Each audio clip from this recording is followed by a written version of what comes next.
When the world goes silent and you're isolated from civilization, your ability to signal for help becomes the thin line between life and death. Most people think they know how to call for rescue, but when panic sets in and resources run dry, those textbook methods fail. The truth is that professional survival signaling is a precise science that combines visibility, persistence, and strategy. If you're serious about making it out alive when everything collapses, subscribe now, because what you're about to learn could be the difference between being found and being forgotten. This isn't theory. This is battle-tested knowledge that has saved lives in the most desperate situations on Earth. Let's start with something everyone thinks they know, but almost nobody executes correctly. The SOS signal isn't just 3 dots, 3 dashes, 3 dots in Morse code.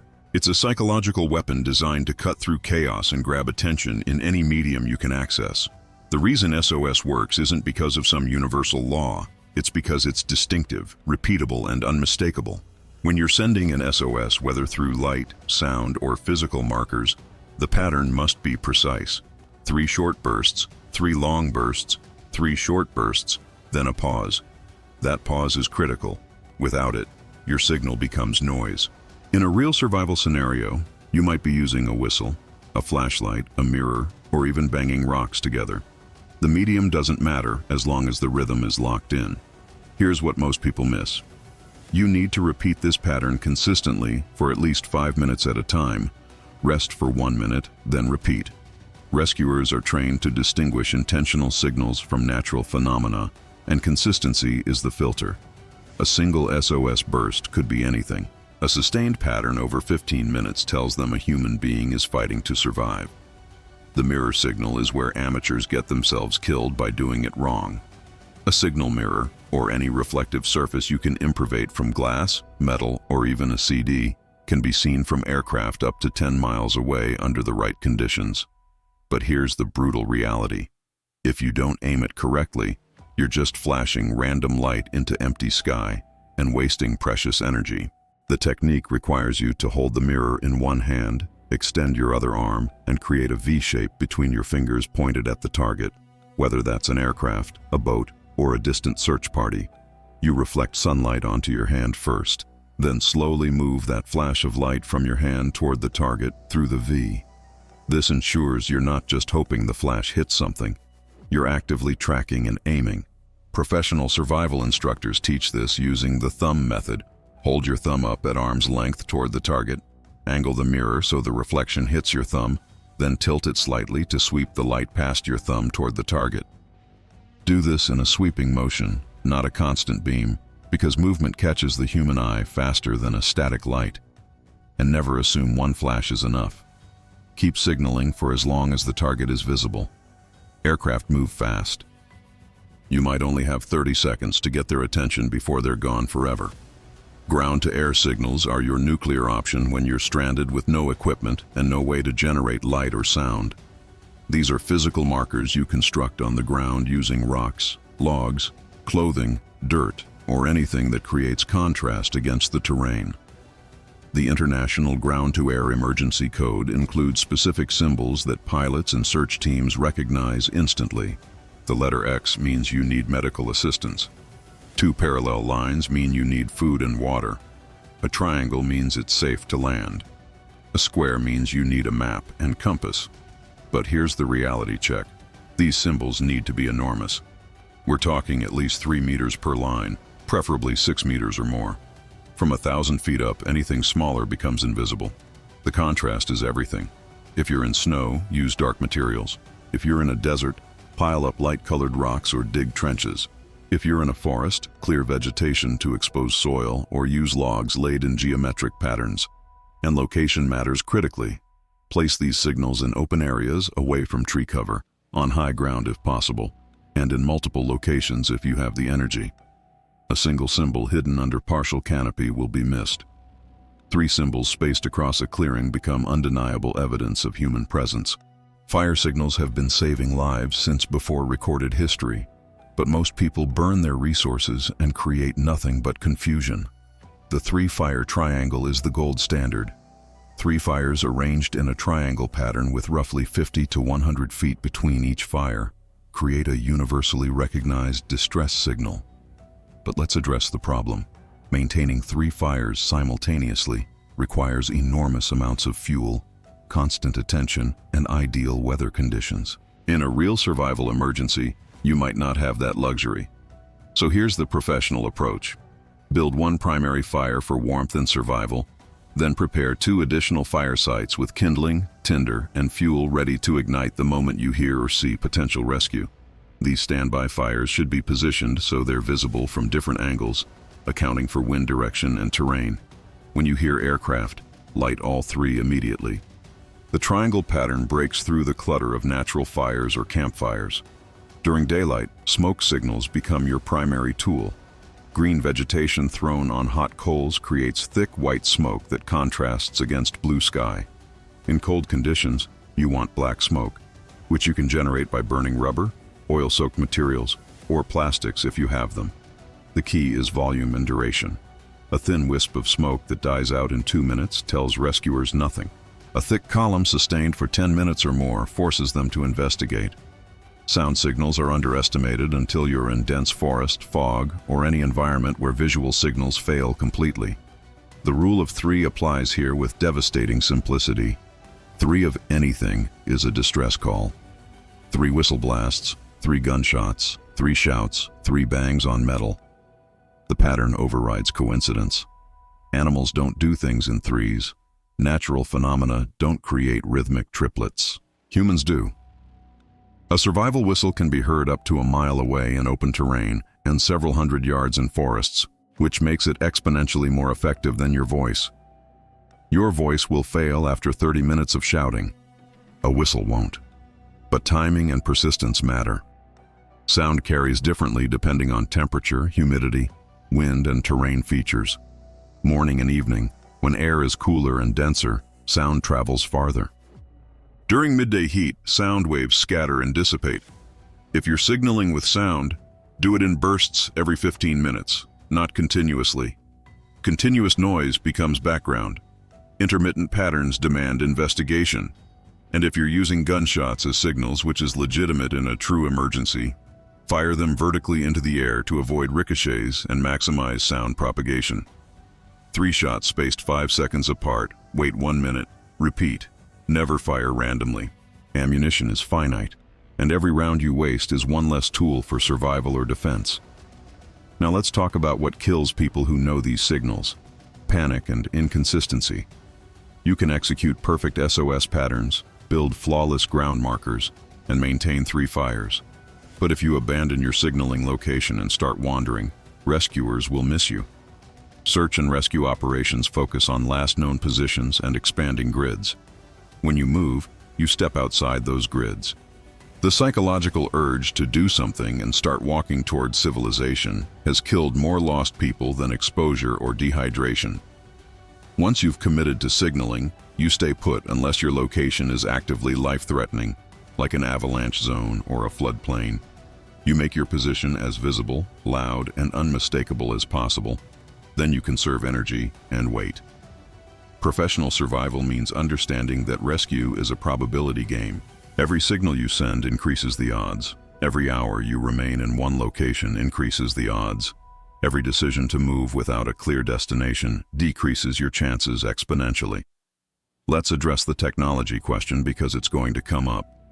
Personal locator beacons, satellite messengers, and cell phones are incredible tools when they work. A PLB sends your exact GPS coordinates to search and rescue satellites the moment you activate it.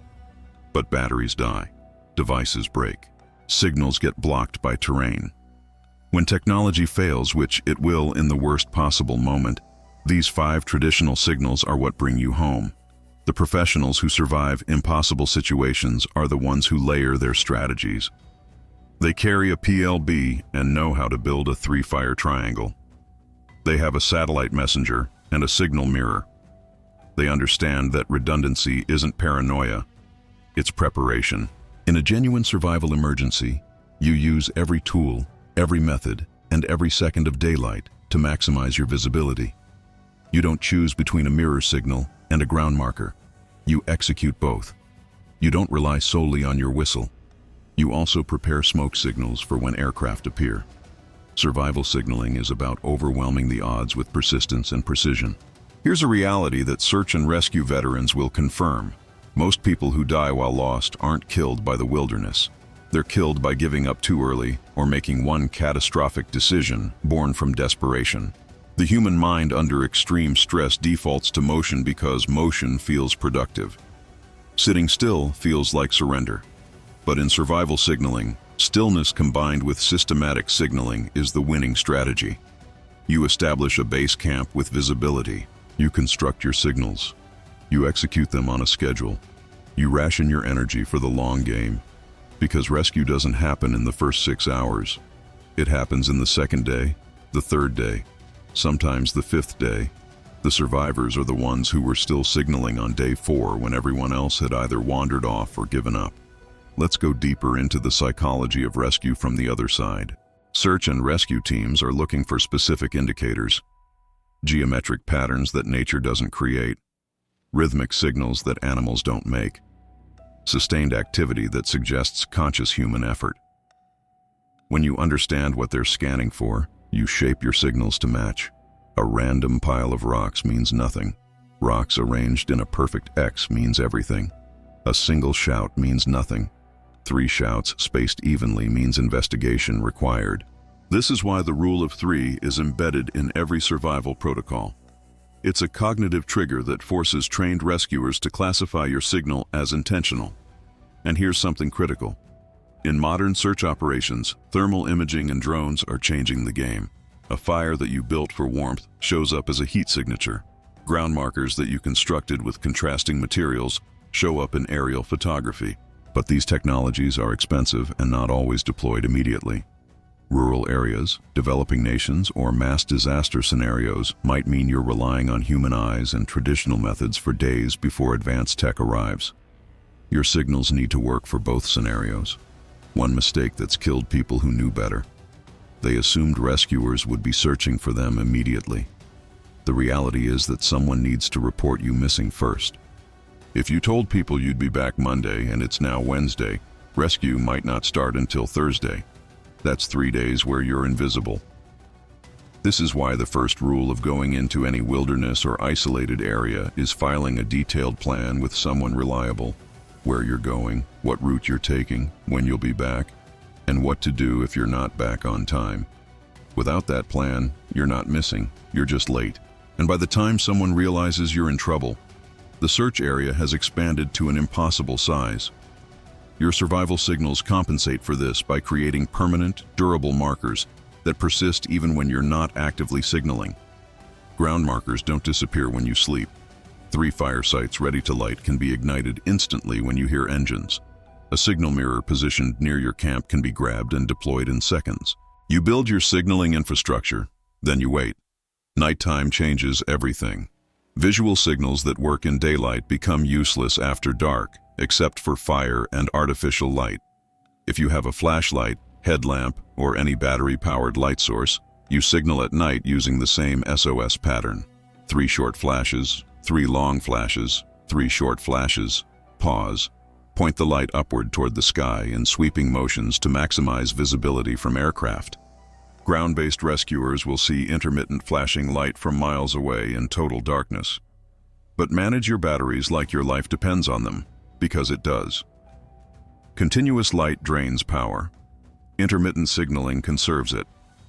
Set a schedule. Signal for 5 minutes at the top of every hour, then turn off your light. During those 55 minutes of darkness, conserve battery and listen. Sound carries incredibly well at night when ambient noise drops. You might hear rescue teams before you see them. And if you do, that's when you activate every light source you have and make noise constantly until contact is established. Let's address the signal fire versus cooking fire debate because it's gotten people killed.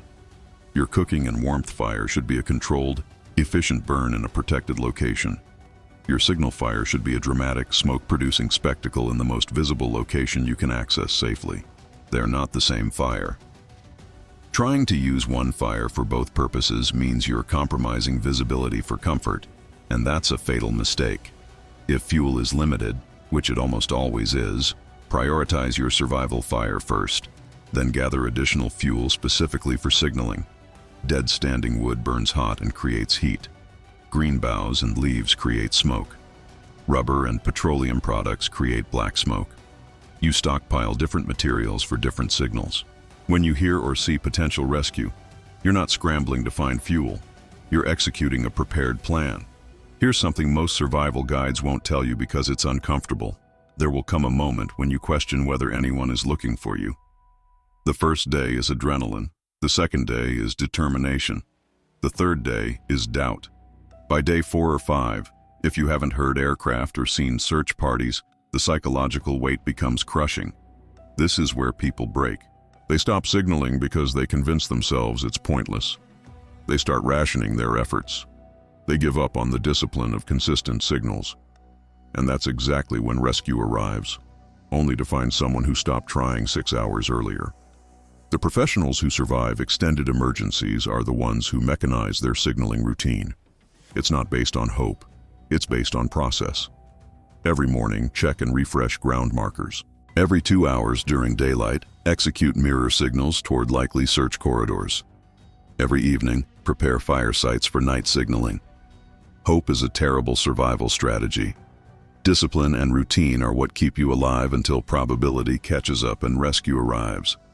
If you're in a group survival situation, divide signaling responsibilities. One person maintains the base fire. One person executes mirror signals. One person prepares ground markers. One person manages sound signals. Rotation prevents exhaustion and ensures continuous coverage. A group of 4 people can maintain a signaling presence that a lone survivor simply cannot match for duration. But groups also make mistakes. They argue about strategy. They fragment. They waste energy on conflict instead of execution. Leadership in survival signaling means establishing protocols immediately. Who does what, when, and for how long. No debate, no committee decisions. Clear roles, clear execution. And if you want to go deeper, you'll find in the pinned comment some guides and documents that can take your preparedness to the next level, including detailed signal protocols for different environments, advanced mirror aiming techniques, and psychological strategies for maintaining discipline during extended emergencies. Check them out when you're ready, because the information there goes beyond what any single video can cover.